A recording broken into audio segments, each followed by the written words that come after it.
Bowling football fans, welcome inside the set of Gridiron Glory. Thank you for joining us for coverage of Week 8. I'm your host, Blake Brody. Well, games are getting more and more magnified around the region as each week gains more and more importance. Which teams stayed alive in league races? We have the answers. Well, a mountain-sized matchup in the Mountaineer State this evening. Undefeated Williamstown on the road versus undefeated Wirt County. Last season, the Jackets' only 2 losses of the season came at the hands of these Tigers, including a playoff loss. So as Williamstown looks for a revenge win, we're looking at Pat Moore on the desk at this matchup tonight. Pat, with the way Wirt County ended the Yellow Jacket season last year, this matchup had to be one they circled long before this matchup tonight. Oh, yeah. I mean, not only are the Yellow Jackets trying to redeem themselves after last 13, they had 20 unanswered points after Brindo's just great catch. A stat here you got to look at, Trey King once again over the century mark and a touchdown. Huge. He's been great for Williamstown all season long. So Williamstown gets that revenge win over Wirt County. They exercised those demons a little bit against the Tigers. What made the Yellow Jackets so successful tonight, Pat? I mean, really, it's all about the defense. Okay, Pat. Well, Williamstown gets that big win. Covering it for us, Pat Moore. Thanks a lot tonight. John Glenn and Tri-Valley matched up tonight. Remember, a couple weeks ago, John Glenn went punch for punch with Sheridan before losing a hard-fought 7-point game. Could they give the Scotties an equal challenge? Answering that question for us live in Zanesville, Colin Brown. Colin, if John Glenn could go punch for punch with Sheridan, could they do it again tonight versus Tri-Valley? Yeah, the Muskies were looking to redeem a loss. Okay, so Tri-Valley certainly played well tonight. They'll have to play probably a little bit better, though, against Sheridan next week. Colin Brown, thanks a lot tonight, man. Thanks. Well, rolling right along in the TVC Hawking is the Wahama Falcons. But while they continue to make headlines, the Rebels of South Gallia have quietly charged to a 6-1 record. Eager to make a little noise of their own, they welcomed Wahama into Crown City tonight. Our TVC Hawking reporter Nick Hurst been looking forward to this matchup for quite some time. This is a big game in the TVC Hawking, could decide a championship. They win 28-6. All right, Wahama clearing that last hurdle. Now they are once again back-to-back TVC Hawking champions. Their second year in the league. It's their second championship in this conference.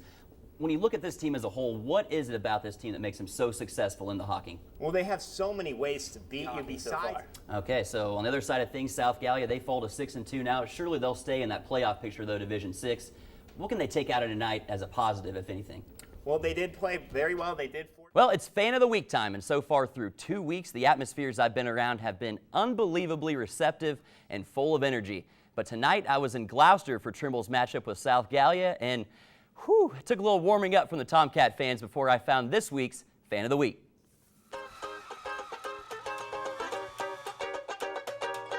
You guys are now on the hot seat here. Yeah. Fans of the Week. Or just indifferent completely. Just completely indifferent. Doesn't matter at all. Can you give me just a resounding, yeah, they're going to beat the Rebels? Yes, they're going to beat the Rebels. Yeah. That's something. I mean, it's a start at least. We heard it. We heard all about you and your red mohawk, man. That's crazy. Thank you. That's awesome, though. Now, is this something that you keep on a daily basis, or is this just because of the game tonight? I always have this. Always have this. So you are Tomcat spirit through and through. That's good to see. That's good to see. If you want to see a student section and the best cheering section, you're going to want to be right here with the band. The band. The band. The band had a lot of spirit when we came here originally. I'm facting a win tonight. The Cats are going to win. Tonight. Very good. Very good. Thank you. Thank you. Thank you. The taco in the bag, the #1 seller here at Gloucester Stadium. Thank you. Now, my favorite part of it, actually getting to try it. It smells heavenly.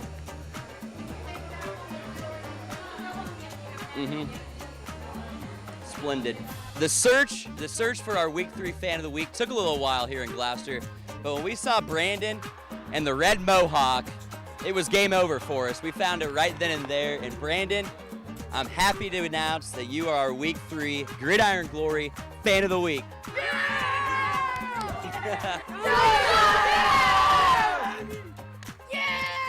Well, after a bit of a scare against John Glenn a couple weeks ago, the Generals returned to their dominating form last week with a 41-14 rout of Philo. Sheridan needing another sharp performance tonight with a 4-1 Maysville team in town. Covering this game for us live in Zanesville, Pat Chiesa. Pat, Sheridan really starting to get into their meat of their schedule here in the MVL. How did the Generals look tonight? Oh, that's right, Blake. 32-14 to stay undefeated at 8-0 heading into next week's matchup against Tri-Valley. Absolutely. You mentioned that matchup with Tri-Valley. Sheridan aces their first test against Maysville. Next week, all eyes will be on that matchup with the Scotties. What can we expect? Give us a quick preview of that game next week. Oh, Blake, it's going to be two high-octane offenses. Really It's going to be which defense can bend but not break. This is going to be a fun one from Thornville next week. All right, well, the Generals continue to cruise. We'll see if they can keep that up in their mega matchup with Tri-Valley next week. Thanks a lot tonight, Pat. Extra points time now. 2 games, 1 highlight. You know the drill. Let's head out. Jackson hosting Division I St. Charles tonight. First play here, Austin Osborne up the middle, running for a first down. He's a Player of the Year candidate, you know. Jackson really relies on him. Here, Ty McNally's punt here deflects off of Isaac Kaysen and is recovered by Jackson. What a break there for the Ironmen. Getting the punt instead to get a turnover. Austin Osborne here 20 yards up the sideline. Gets the stiff arm and a Jackson touchdown. Here, Drew Irvin next play. Slams the ball right up the middle. Breaks away for a 25-yard touchdown run. He's a Player of the Year candidate too. Jackson wins the game 49-35. Now we head out to Wilson. Wilson coming off that big win against the Spartans here. We see Jeffrey Roush running to the left. Good play there. Here, Roush takes the ball, runs to the right for a first down. Roush all over the place tonight for Megs. Here he is again. Blasts up the middle for a Marauders first down, and then he finishes off with a touchdown. They win the game 21-12. Well, it seemed all but certain that the Alexander-Athens game would be a battle of 2 undefeated teams in the TVC Ohio. But Alexander suffered its first loss last week, while Athens continued its march to a perfect season. So it's not a battle of undefeateds, but the significance of this game for the TVC Ohio title remains unchanged. It's Alexander at Athens, and it's our game of the week.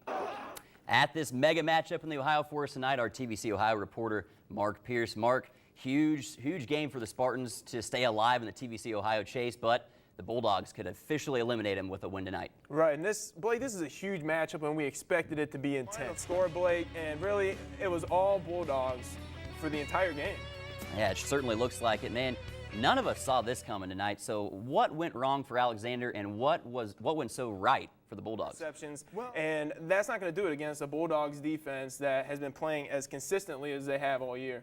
Okay, so now next week, the Bulldogs travel to Wellston. With that Nelsonville-York game week 10, could this be a possible trap game for the Bulldogs? Right, you can't overlook like the Bulldogs getting to undefeated for week 10. All right, well, we'll be at that matchup next week, week 9. Mark, thanks a lot tonight, man. Good stuff. Well, now that week 8's in the books, let's take a look back at tonight's top plays. First off, in South Gallia here, the Wahama and the Rebels. Here's Jacob White, not going to be denied. 19-yard touchdown rumble. Finds the end zone. Gallia gets the top play. Wahama the win. Number 2, Wirt County here. Big matchup in West Virginia. This is a Dalton Brindo, 13-yard touchdown reception with the acrobatics. Keeps his feet in. That's a touchdown in the NFL. Good play, but Williamstown wins 27-13. And our top play, Devon Sharp. Probably our front runner for Player of the Year this season. With plays like this, you can certainly see why. What a play. That's an 11-yard run. Athens rolls in this one, 40-7. Week 8 was a big success for our top teams, but Week 9 brings monster games that will certainly reveal our true contenders. Here's a look at Gridiron Glory's Week 9 matchups. As we approach Week 9, league title hopes and playoff positioning hang in the balance for many area teams. Another huge TVC Ohio showdown in Alexander as the Spartans look to play spoiler against a Nelsonville-York squad hot on the trail of yet another Ohio crown. Everything's on the line in the NBL, and our game of the week, it's Tri-Valley at Sheridan. 2 teams heading for the playoffs, but only one will enter as NBL champions. Well, that'll do it for this week's show. Thanks again for staying up with us tonight for coverage of Week 8. What did we learn tonight? Well, Alexander now out of the TVC Ohio race, while Athens, they remain a top contender. Sheridan and Tri-Valley stay perfect in the NBL with wins tonight, making next week's matchup borderline epic. Join us again next week, because remember, there's nothing better than Friday nights and Gridiron Glory.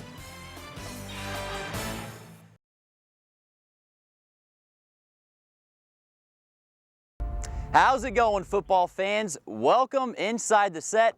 Wait a minute, we're not at the set of Gridiron Glory. We're coming at you live, a special broadcast tonight from Basil Rutter Field, the site of tonight's matchup of the century, they're calling it, in the TVC Ohio. The Doc Kroner Trophy on the line, undefeated Nelsonville-York in town against unbeaten Athens. Also tonight we have covered Sheridan and Trimble fighting for their playoff lives, and there was a champion crowned in the SEOAL.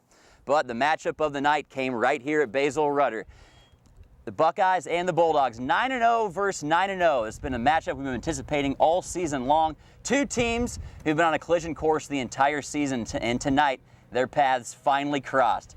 We welcome up to the desk, covering this game for us tonight, Frank Bum and Justin Sampson. Guys, a matchup we've been waiting for all season long. What did we see out there tonight? Well, it certainly... We know that Athens won their big matchup tonight with Nelsonville York, giving them the outright league championship here in the TVC Ohio. We're now joined at the desk with the winning coach, Coach Ryan Adams. First of all, congratulations on the big win tonight. Thanks a lot for joining us. Thank you. So, Coach, I mean, I got to ask you here, coming into this game, all the build-up, all the hype, all the magnitude, have you ever been a part of a game coming in that had this much hype and coming into it? Well, you know, we didn't play a whole lot into all the hype. We tried to actually keep it away from us. Absolutely. So you guys stormed out to a 21-0 lead going into the half. Turnovers galore, both sides. What were you thinking at halftime, up 21-0? Well, I kind of, you know, we felt obviously very confident. We had to expect Nelsonville York would make a run. They did. They tied it up with a 21-0 run themselves in the second half. But did you ever sense your team lost confidence out there when they made that run? Well, absolutely, you know, Coach. Now you guys win the TVC Ohio Championship. I'm sure that this will send you guys on a good playoff run. First, thanks a lot for joining us here tonight. Congratulations on the championship. Thank you. Well, one of the longest standing rivalries in all the region was renewed tonight between Trimble and Federal Hocking. The matchup in Stuart tonight pitted a very important game for the Tomcats, who are fighting for their playoff lives. At that matchup tonight and live in the Gridiron Glory studio was Nick Hurst. Nick, this was a must-win situation for the Tomcats on the outside looking in. Could they get this big win tonight? Well, that does it. That does it for this week's show. That concludes our coverage of the 2011 regular season. But next week is the playoffs. It's do or die time around the region, and Gridiron Glory will be right here covering it all. So join us next week, because remember, there's nothing better than Friday nights and Gridiron Glory.